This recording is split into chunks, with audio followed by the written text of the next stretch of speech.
Hey guys, welcome back to the Becoming Anchored podcast. We're really excited that you're here with us today. Before we jump into our content, a couple of things. So I'm Lauren Jackson, one of the hosts here, and this is Laura Deneen, one of our other wonderful hosts. We have a really special and exciting guest today, so we'll introduce her in just a minute. Just a quick disclaimer. So this podcast is for informational purposes only. So it's not meant to be your therapy. If you find that as you're listening to our content today that you might benefit from therapy, reach out to someone local who's licensed. If you're local to us, please feel free to reach out to us here at Anchored. We're located in Brentwood, Tennessee. We work with all kinds of populations. We primarily treat eating disorders at an outpatient level. We see grief, anxiety, trauma all through the lifespan. We love what we do. We've really enjoyed doing this podcast and connecting with you guys in a different way. So welcome. Thanks, Lauren. Yeah, if you're new to the Becoming Anchored podcast, we really are about two different things on the show. First and foremost, Lauren and I talk a lot about our real life experiences. So we go through pain and suffering. We also go through shared joy, and we are here to share about those on the show. And then we also have the amazing gift of sitting with clients. We absolutely love what we do on a daily basis. So we get to share some of our nuggets of wisdom, hopefully with you all.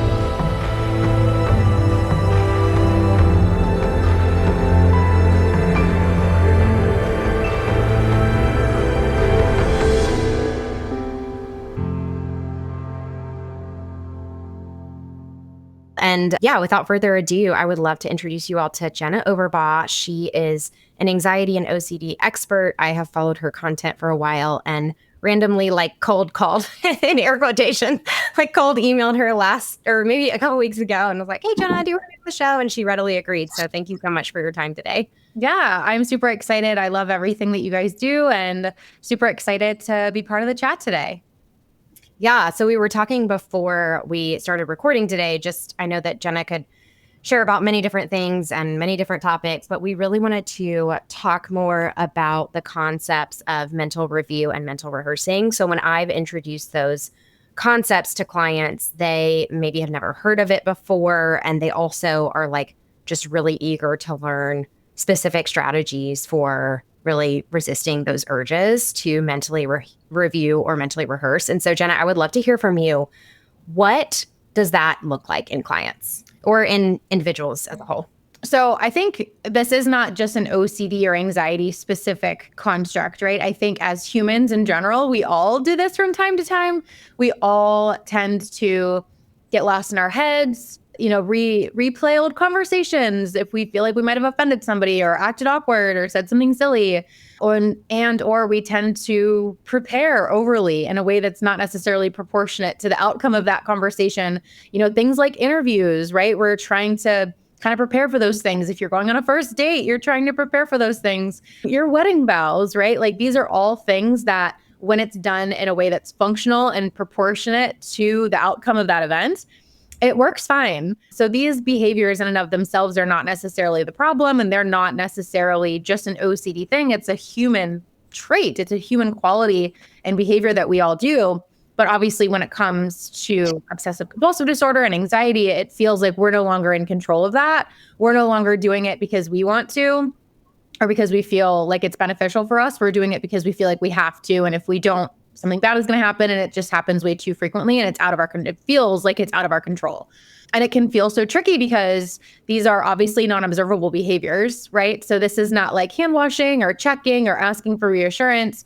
And so we feel like, oh my gosh, I do this thing. I've always done this thing. I've done this thing since I was a kid. And then as soon as you have a label to it, maybe you see the label on the internet or on TikTok, or a therapist says it to you, you have this label of mental rehearsing or mental review. And it's like, oh my gosh, everything clicks into place. And that's such a validating experience to somebody to have this really strange experience where you feel like it's just you. And then suddenly you have this term for it. There's just something very comforting and validating about that. So yes, it could be called mentally reviewing, meaning kind of going over past situations, conversations, how things happened, basically just trying to reiterate or review or relive something that happened in the past. It could be a conversation, it could be a driving route, it could be really anything, just limited only by your imagination, but you're going backwards into the past, kind of trying to reconstruct something or some things that have happened or that didn't happen.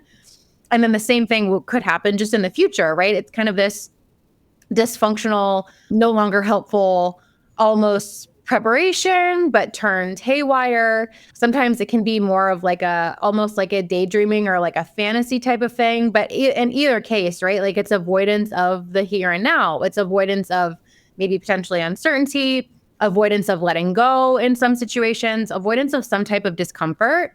And those are just our ways of trying to cope with those things in the moment, trying to go back into the past, trying to go back and, trying to go forward into the future. And so it can look a lot of different ways to a lot of different people, but it's a really big struggle, and people struggle with it so much because it's unobservable, because it feels like it's happening so automatically. And there's a lot of different kind of sequences like awareness, attention, engagement that we can break down. Essentially, it feels like it's really out of someone's control, and it might be to some degree initially, but they can definitely practice. They can definitely become more disciplined in catching it and redirecting it. But unless you get into the nitty-gritty of those skills, it feels like your brain is just taking control, and like you are a prisoner to your own brain, which is obviously a really awful feeling. Yeah, absolutely. So you highlighted this a little bit, but if we really start with the why around like why people do this, right? So I think this like it invites in like a shared humanity, a self-compassion lens of like, hey, you're not the only one that he either has done this historically or is doing this right now. I think there is so much like validation, like you're talking about in that. So you mentioned a couple different things just to recap, right? So it's avoidance, you said, of the present moment. It's a way to cope maybe with some type of perceived threat or some type of uncertainty. What are other reasons that people like do these two behaviors? I mean, I think when I think of mental compulsions in general, which mentally reviewing and mentally preparing are two examples, but rumination really is just any mentally engaging with a thought that can mean a lot of different things. It can be even simply just paying attention to a thought for someone. Just simply paying attention to a thought can in and of itself be compulsive and perpetuate the anxiety cycle. So under the umbrella of rumination, I think of it as just like any mental engagement with a thought, like holding it around. And so I think when it comes to understanding why we do these compulsions in the first place, because there's always a function, there's always a reason why we're doing them. And I think first, to backtrack, you have to understand, because so many people out there are probably listening and they're like, but this isn't within my control. Like these things are just happening to me. I think the very foundation first that people need to understand is that there's a difference between a thought and there's a difference between thinking, right? So there's a thought and then there's thinking. And a thought is something that just happens to you. It's like if I ask you what your favorite ice cream is, you might just have like a vision that comes to mind or a certain flavor that comes to mind. Mine just pops into my mind. It's cookie dough. It's chocolate chip cookie dough. I didn't like have to dig for that information. I didn't have to like really consider it too much or dig into the mental files in my brain. It just came to me, right? As opposed to thinking is where we almost kind of like latch onto this thought and we put it under this microscope for one reason or another, and we analyze it from different scenarios, and we're looking at it from all these different viewpoints and vantage points for some reason. And there's a lot of reasons why. So when I think of mental compulsions, I think of us like holding on to something. We're holding on to something for some reason. Dr. Michael Greenberg, who's an expert when it comes to mental compulsions, I love his stuff. He referenced it as being like holding onto a basketball. Like when you are doing any of these behaviors, when you are doing a mental compulsion, when you are mentally reviewing, when you are mentally preparing, you are holding on to something. Whether that is the need for control, the avoidance of uncomfortable emotions, the allure and the pursuit of certainty, the allure and the pursuit of closure, right? There's something that you're holding on to. And in order to, let go of that, you're going to have to stop. You're going to have to let go of whatever it is that you're holding on to, whether that is difficulty handling acceptance, right? The refusal of acceptance, or, I don't want to experience this uncomfortable emotion. I don't want to feel sadness. I don't want to feel ashamed. I don't want to feel uncomfortable, whatever it is. So I think the reasons why and the justifications for why we continue doing these compulsions can range from anything like, I just feel like I need to know. If I continue to go back into my memory and try to piece together the puzzle, then I'll figure it out. I think a lot of times people, especially with this like mental planning or this mental rehearsing type of behavior for the future, they think that it's beneficial for them. Like Yeah. If they don't rehearse it, then they're going to mess up. Or if they don't rehearse it, something bad will happen. They think it keeps them safe somehow. They think it protects them somehow.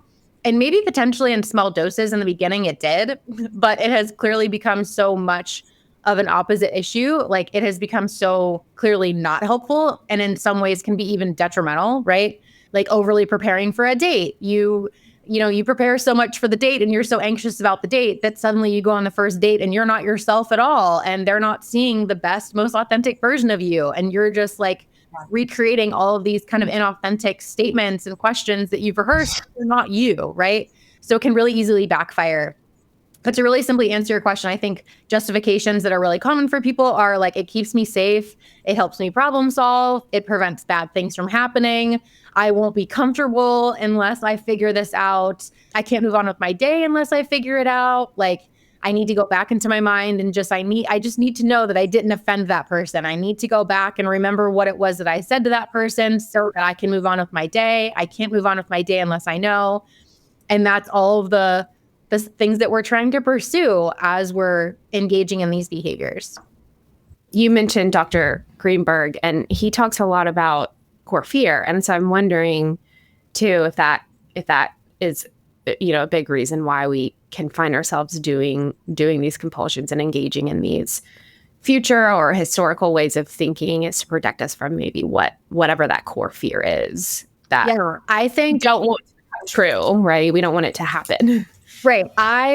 If anyone's familiar with my work, I am not a big fan of the subtypes at all. We kind of talked about that a little bit before, but I mean, as much as I love it because it brings people into the community, right? Back to what I was saying as far as, the validation, and they really connect with this concept or connect with this term like religious OCD or just right OCD, right? They kind of see that online or on the internet and they're like, oh my gosh, that's me. I never knew that OCD could be that way. So I love the subtypes for that reason, but beyond that, I really wish it would be more directed towards the core fear as far as our approach to treatment and our approach to recovery, because I visualize recovery as and like treatment in general and our practices in recovery. It's kind of like an onion. And on the outside, we have this like very superficial subtype, right? Very superficially, it could be contamination OCD, but that's not actually what it is that we're trying to treat, right? I think people think that, like they think that their house is dirty and that's the problem, or they think that germs are bad and that's the problem. And if they could just fix their relationship with germs, then they'd be okay. Or if the germs could just go away, then it would be fine. But as we continue to like pull the layers off of that onion, we get a little bit deeper and we realize like, hey, it's not actually just about contamination. It's actually about responsibility, because you're not just afraid of being irresponsible with germs. You're also fearful of being irresponsible when it comes to driving. You're fearful of being irresponsible at your job, right? And then suddenly we start to attack fear of responsibility or fear of irresponsibility, right? And like the consequences of that. And you can get deeper and deeper, like what's so bad about being irresponsible? Well, it means I'm a bad person, or it means that I would be isolated from society because I'd be alone forever. And then you could ask more and more questions, go deeper and deeper and peel off those layers of the onion. Like, well, what's so bad about that? And what's so bad about being isolated from your family? Look, you could get deeper and deeper. I think we all have core fears. And I would take it even a step further to say that we all have the universal core fear of, I'm afraid I can't handle that.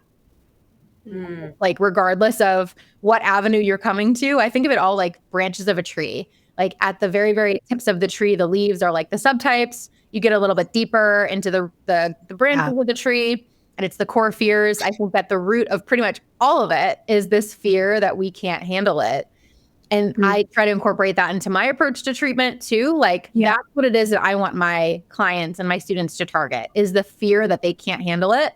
Because I think if we can target that fear, like everything else gets better, right? So I think the core fears are great. I think we all have several of them. But if we were to truly get down even further and deeper and dig even deeper into that onion, it would probably all come back down to this fear that I can't handle that. Yeah, that's really interesting, because I know that, I've heard from several of my clients, and when I even think about just myself, I hear, some common core fears being I'm afraid of, being alone for forever, or I'm afraid of not being good enough, and it sounds like in your work, what even feels deeper than that, like you said, kind of universally, is like, and if those things come true, if I am alone, then I can't handle that. But yeah, that's really interesting. And I can imagine, even just as our listeners are listening, that probably there's a lot of head nods. Yeah. Well, and think about, like, to me, recovery is all about self-efficacy. So self-efficacy, I know you guys might know what it is, but to the listeners, it's just your belief in your ability to do difficult or new things. And you are obviously like born with some tendency toward on a spectrum of self-efficacy, like very low self-efficacy, meaning I don't believe in my ability to get through hard things whatsoever. Like I can't do that new challenging thing at all. And versus the opposite end, which is like, yeah, bring it. Like I'll get through it. It's fine. You're born to kind of some propensity to be somewhere on that spectrum, but obviously environment plays such a big role too.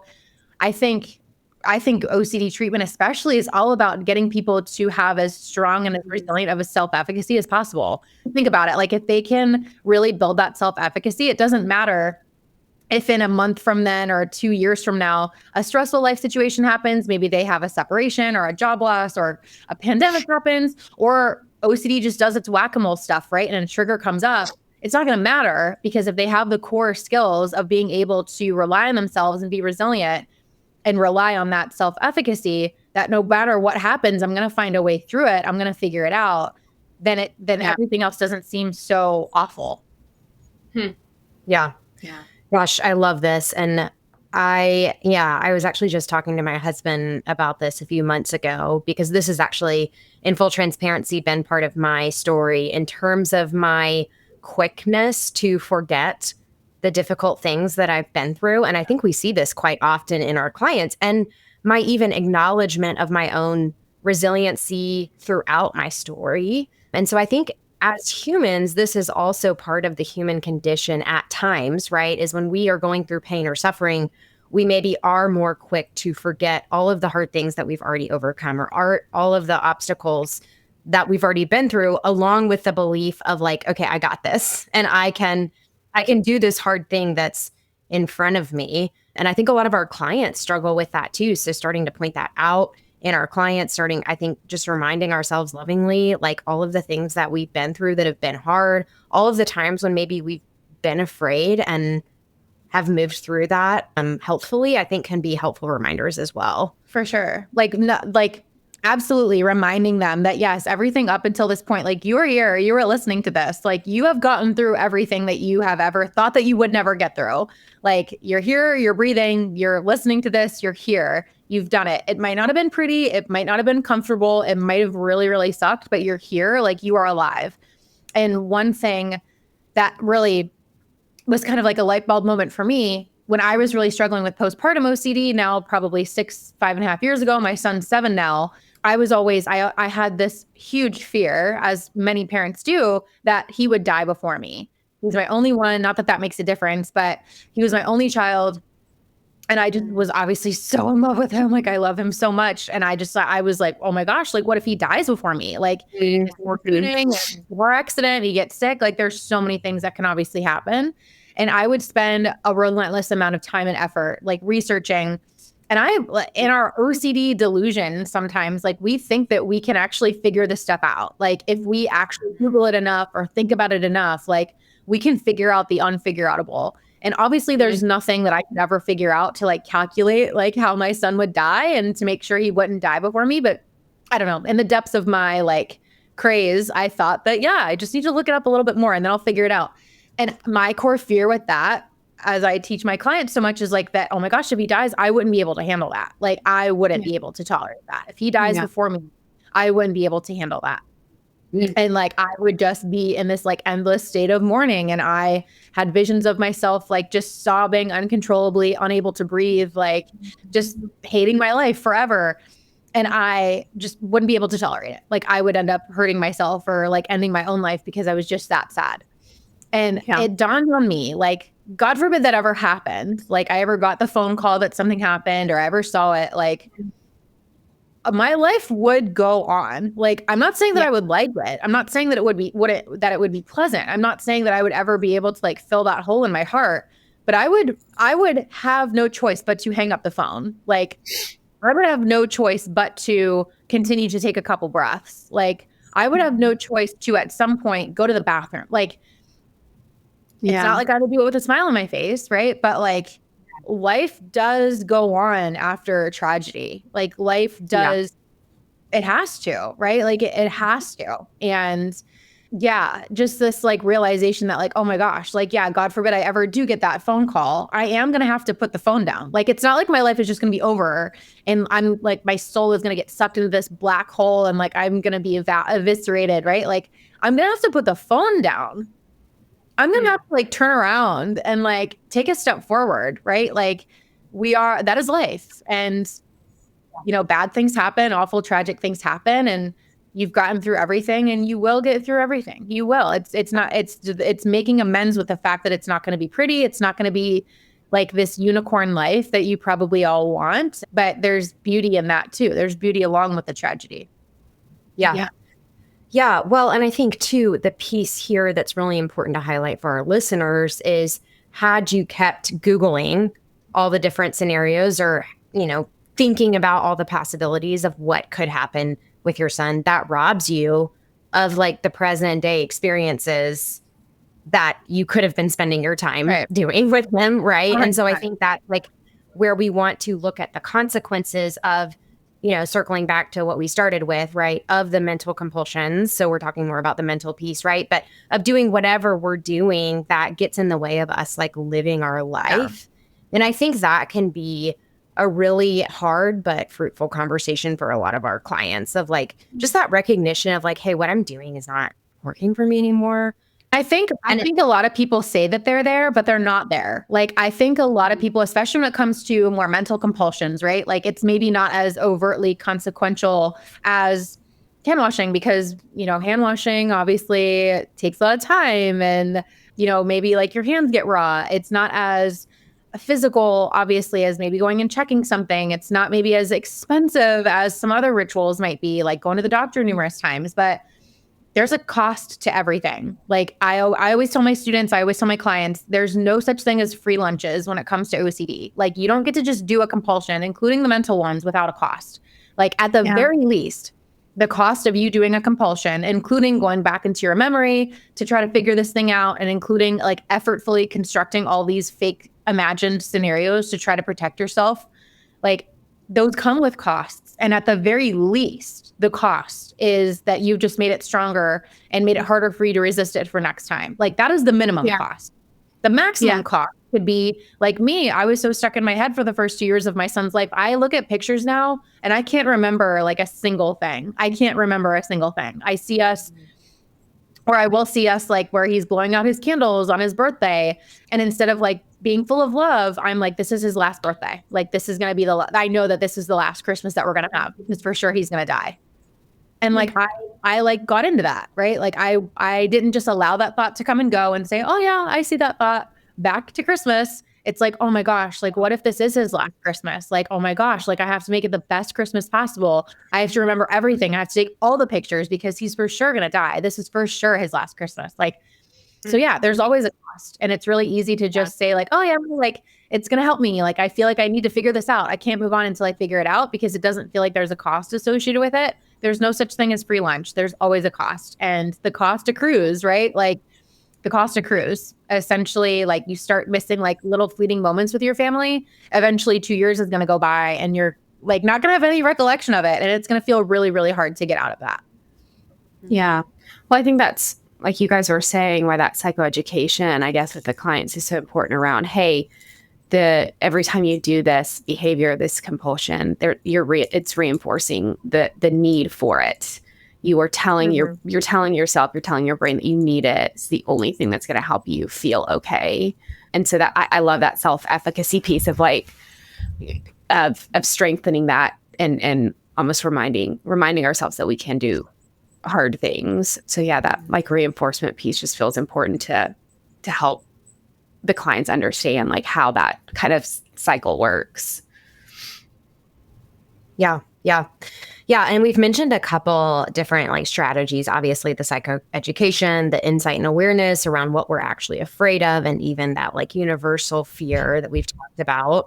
You know, Jenna, what else do you recommend to clients and our listeners as far as like practical takeaways for today's episodes of how they can really start like, my hope even after listening to this episode would be that they can start practicing some of the things that we're talking about today?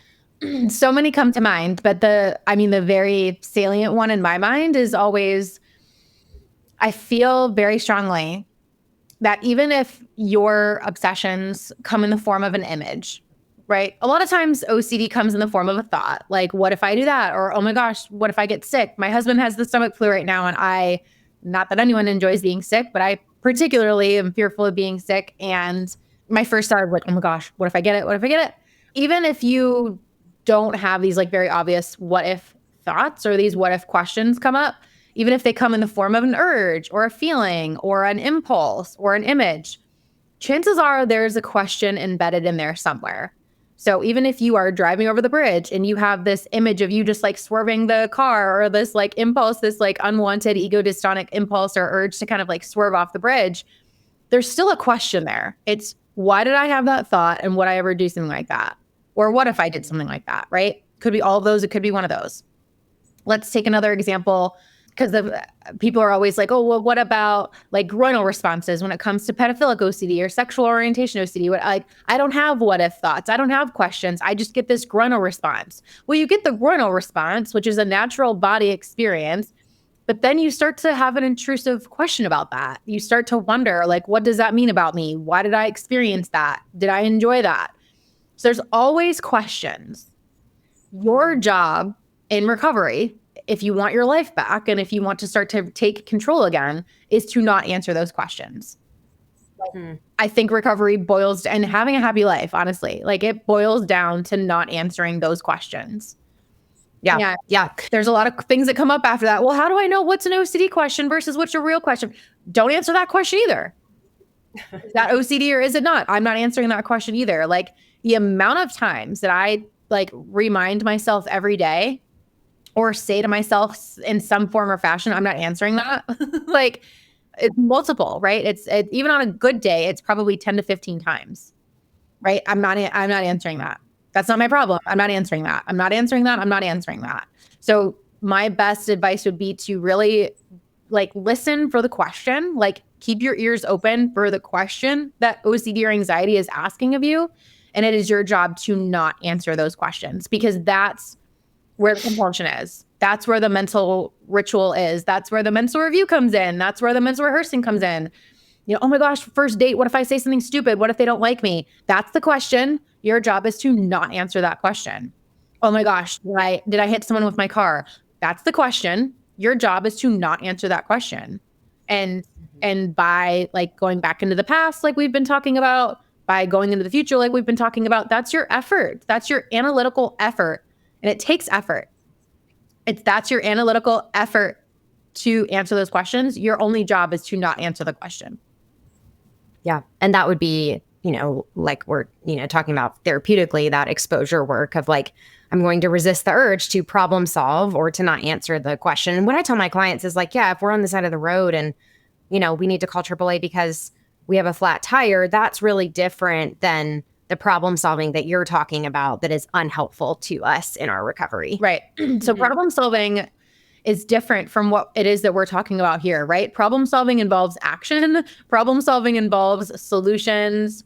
Problem solving involves trial and error, right? Like problem solving is not stagnant. Problem solving involves maybe a little bit of thinking as far as like, okay, what are my options? Plan A, plan B, kind of all those things, and then evaluating those things and then taking action, right? Mental compulsions and rumination, it's just a revolving door of thought. Like you're not solving anything by thinking about it. In fact, I would argue that it's avoidance of problem solving. It's thinking. I believe there's even research to show that like ruminating and thinking about the problem, it activates certain elements in certain parts of your brain that make you think that you're solving the problem, but you're not actually solving the problem. So it like kind of satisfies. It's like a nice little appetizer. Like it makes you think that you're solving the problem, but it's not. It's like Splenda, right? Like your body thinks that it's sugar, but it's not, right? Like it's not. So you actually have to solve the problem. You actually have to take action. Yeah. It's great feedback. So really just challenging our listeners to not answer to listen for the question. That was the first piece of feedback you gave, and then to not answer it. Yeah, It's I love that. Anticipate it feeling uncomfortable. Like I always try to put myself in the position of people who are listening and they're like, oh my gosh, but I can't. Like that would be so uncomfortable. Yeah, like that's the point. Right. Like setting You're going to have a expectations. secondary wave of questions. Like, well, what if something happens if you don't answer this question? Like, well, what if that's an actual legitimate thought and it's not like you have to be relentless. Be relentless in not answering these questions for a day. Like literally just go wild. Like just go wild for a day and just like see what happens. I could guarantee you'll wake up and be like, oh my gosh, I can't believe that I'm still here. Like I'm still alive and nothing bad happened. It's crazy. Yeah. I love it. It's like, yeah, it's going to be uncomfortable. It's going to be hard. We're not here to say that those things aren't true, right? It's going to be uncomfortable. And I think this is also tapping into that concept of willingness, right? Like, what are we willing to do? And it's going to be uncomfortable one way or the other. Like, and being uncomfortable when you resist doing something that you've typically done, that's not an OCD centric concept. Like I always share this little backstory. Like I used to be a pack a day smoker like 15 years ago. I used to smoke a pack of cigarettes a day. I used to be a naughty girl. And all of a sudden I got sick one day. I decided that I might as well just stop. Like I'm never going to go another day without smoking again. So I might as well just quit.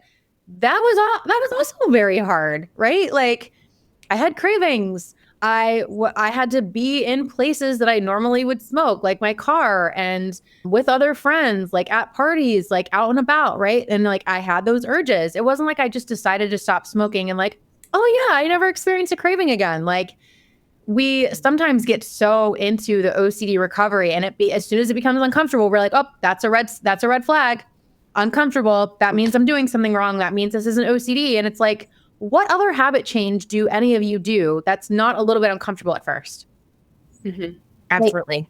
Like any behavior change, any habit change that you enact, you're gonna lose your patience for it. You're gonna wonder if it's worth it. You're gonna question it. It's not gonna feel enjoyable at first. Like that's one thing that is like equally frustrating for me, but also like evokes a lot of passion for me. It's like this is behavior change. Like this is habit change.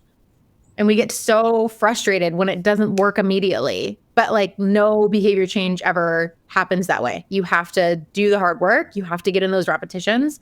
You have to keep showing up and follow the plan, not follow your emotions. That's another probably really practical strategy that I would recommend is like follow the plan. Don't follow your emotions. Don't follow your feelings. Follow the plan. And eventually everything else will catch up.